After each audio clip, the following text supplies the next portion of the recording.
ये चीज समझ नहीं आती मुझे कि अगर यहाँ पर कोई मंदिर बनता है तब भी मुसलमानों पे जुल्म होता है, अगर डेवलपमेंट होती है तब भी मुसलमानों पे जुल्म होता है। देखिए, मैं तो ये कहूंगा कि ये भारत के इतिहास में एक बहुत ही बड़ा कदम है। ये इतना बड़ा कदम है कि भारत को जब इंडिपेंडेंस मिली थी, एक न्याय मिला था, फ्रीडम मिला था, उससे मैं इसको कंपेयर करूंगा। 11 दिनों से अपने व्रत के जरिए एक तपस्वी की भांति मैं इसको कंपेयर करूंगा पाकिस्तान के साथ। जो युद्ध हुए वो भी इससे इससे बहुत छोटे हैं। ये एक हिस्टोरिकल सिविलाइजेशनल विक्ट्री तो मैं नहीं कहूंगा, लेकिन जो श्री प्रभु राम का एक एग्जाइल है, एक 500 साल का वनवास है, उसका अंत हुआ है।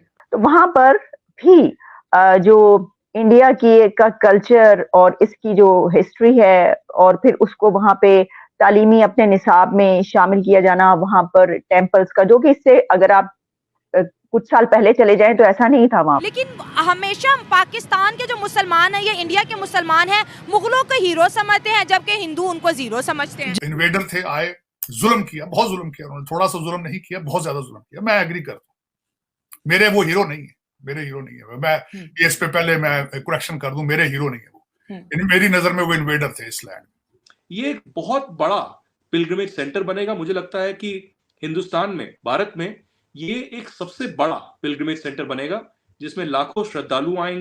जय हिंद, नमस्कार दोस्तों। तो दोस्तों, जैसा आप सभी को पता हो कि 500 साल से जो भारतीय की मेहनत थी वो राम मंदिर को लेकर दोस्तों आज वो साकार हो गई है। आज दोस्तों अयोध्या में उसका दोस्तों प्राण प्रतिष्ठा लिया जा रहा है, जो कि 500 साल की मेहनत है, जो भारतीय कितने वर्षों का इंतजार है, आज जाके पूरा हुआ।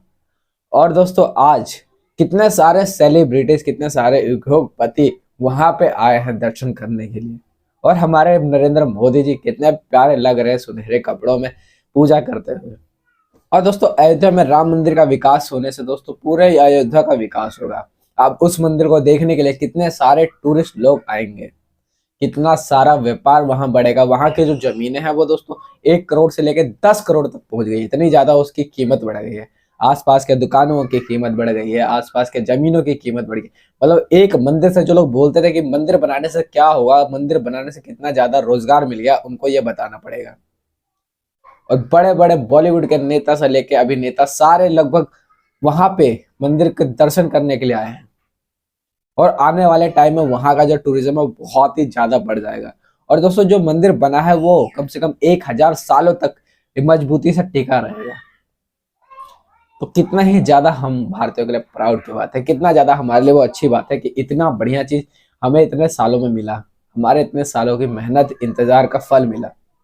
और दोस्तों इसको देख के पाकिस्तान के लोगों के तो मिर्ची लगती है, और काफी लोग जो जल रहे हैं, कितने पार्टियां जल रही है इस चीज से, उन सबको मिर्ची लगी होगी।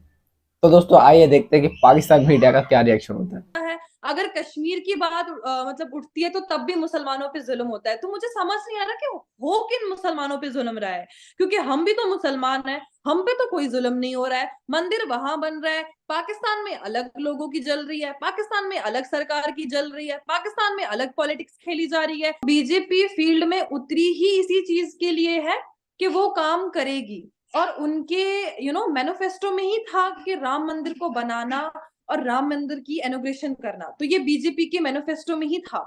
तो अगर पहले भाजपा पे सवाल उठाए जाते थे कि भाजपा बना नहीं रही है, अब जब बन गया, अब जब इनॉग्रेशन हो गई, अब भाजपा पे ये सवाल उठाया जा रहा है कि इस पे लगभग इतना करोड़ जो है वेस्ट हुआ है। It's all about politics.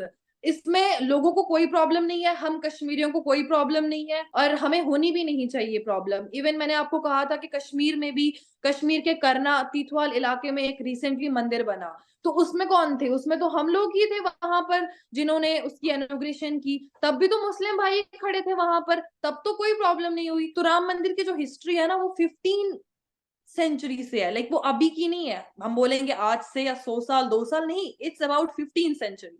और राम मंदिर को जब बनाया जा रहा है या अभी उसको बनाया गया, आप मुझे देखो कि जितने भी बड़े फिल्म स्टार्स हैं वो सब जो है इसकी इनॉग्रेशन पे पहुंचे। लगभग सारी कंपनीज के सीईओज जो है, ऑलमोस्ट 67 या 87 कंपनीज के सीईओज जो है वो इस इनॉग्रेशन पे पहुंचे। और साथ ही यूपी के जो सीएम है उन्होंने ये बात भी साफ साफ कही कि अयोध्या का जो वो एयरपोर्ट है उसको अब इंटरनेशनली एयरपोर्ट बना दिया गया। और 22 जैन को, यानी कि जिस दिन इनॉग्रेशन थी उस दिन लगभग 100 से ज्यादा चॉपर्स, हेलीकॉप्टर्स जो है, प्राइवेट जेट्स जो हैं वो लैंड किए गए। और शोएब जो कि इतना अच्छा काम कर रहा है भाई, उसको काम करने दो। रिसेंटली देख रही थी, मैं स्क्रॉल कर रही थी कि किस तरीके से आपको प्रॉब्लम्स क्रिएट किए जा रहे हैं। मतलब आप एक तो यहाँ पर ओपनली बात कर रहे हो और आप फैक्ट्स पे बात कर रहे हो, रियलिटी पे बात कर रहे हो, लेकिन फिर भी आपको टारगेट किया जा रहा है। रिक्वेस्ट मेरी पाकिस्तानी भाइयों से यही रहेगी कि प्लीज ये बात मत बोलो कि कश्मीर में कुछ अच्छा नहीं हो रहा, कश्मीर में कुछ सेफ नहीं है, कश्मीर में ये सब है, कश्मीर में औरतों के साथ गलत हो रहा है। किसी के साथ कोई गलत नहीं हो रहा। हम लोग घर से निकल रहे हैं, हम लोग जी रहे हैं, हम लोग खा रहे हैं, हम लोग पी रहे हैं, हम लोग अपना काम कर रहे हैं और आपके सामने आके यहाँ पर आपसे बात भी कर रहे हैं। जो लोग होंगे, मैं उनसे भी गुजारिश करूंगी कि आप भी कमेंट सेक्शन में बता ही दें कि हमें इंडिया में हिंदू मुस्लिम सिख नहीं है, हम हिंदुस्तान में भाई भाई थे, हैं और हमेशा इंशाल्लाह रहेंगे। आज गार्डियन जो कि ब्रिटिश एक पेपर है, उन्होंने भी लिखा है और न्यूयॉर्क पोस्ट ने भी लिखा है कि वहां से मुगलों की हिस्ट्री को निकाला जा रहा है। मैं ठीक है, निकालना चाहिए उनको, मैं समझता हूं। माइनॉरिटी थी, इन्वेडर थे, आए, जुल्म किया, बहुत जुल्म किया उन्होंने, थोड़ा सा जुल्म नहीं किया, बहुत ज्यादा जुल्म किया। मैं एग्री करता हूं, मेरे वो हीरो नहीं है, मेरे हीरो नहीं है। मैं इस पे पहले मैं करेक्शन कर दूं, मेरे हीरो नहीं है वो। मेरी नजर में वो इन्वेडर थे इस लैंड में, और जो भी इन्वेडर आता है जुल्म करता है, चाहे वो ब्रिटिश हो, चाहे ये हो, चाहे वो कोई भी इन्वेडर हो, वो आके ओप्रेस करता है। वो इस तरह, वो इतनी आसान बात नहीं होती वो उससे डील करना, उन्होंने किया। बल्कि मैं आपको आज आरजू मैं बड़ी एक और बात बताना चाहूंगा, मैंने अक्सर लोगों को नहीं बताई। मैं भारत बड़ी दफा गया हूं, आज तक ताजमहल नहीं गया। मैं एक दफा सरकारी डेलीगेशन के साथ गया था, सारा डेलीगेशन चला गया था बस में बैठ के, मैं एहतजाजन नहीं गया था। मुझे शाम को वो सारे अमेरिकन टेबल पर बैठे डिनर पे, उन्होंने पूछा कि बड़ी अनहोनी बात है कि इतनी 7th wonder on the planet, हम सब अमेरिका से आके बस में बैठ के तो आगरा गए थे, आज आप नहीं गए। मैंने कहा था मैं एहतजाज के साथ नहीं गया क्योंकि एक मुगल शहजादे ने भारत की गुर्बत का मजाक उड़ाया था और उसने इतना पैसा उस ताजमहल पे लगाया था कि उस बिल्डिंग के खर्चे के बाद इंडिया बिकेम इतना वीक हो चुका था, ब्रिटिश कॉलोनी बन गया था। और शहजादे का मजाक क्या था? कहते हैं उसने मोहब्बत की निशानी बनाई, साथ ही उसी मोहब्बत की छोटी बहन से शादी कर ली उसने। और उसकी पता नहीं कितनी बीवी थी उसकी, वो पहली बीवी तो थी नहीं उसकी जी। एक में देखे ना, क्या कहते हैं जी मोहब्बत की निशानी है। कौन सी मोहब्बत की निशानी यार? वो पहले किसी और की बीवी थी, फिर इसकी बीवी बनी, फिर इसके उसने मोहब्बत में गया, वो मर गई, एक इतनी बड़ी महंगी बिल्डिंग बना के उसकी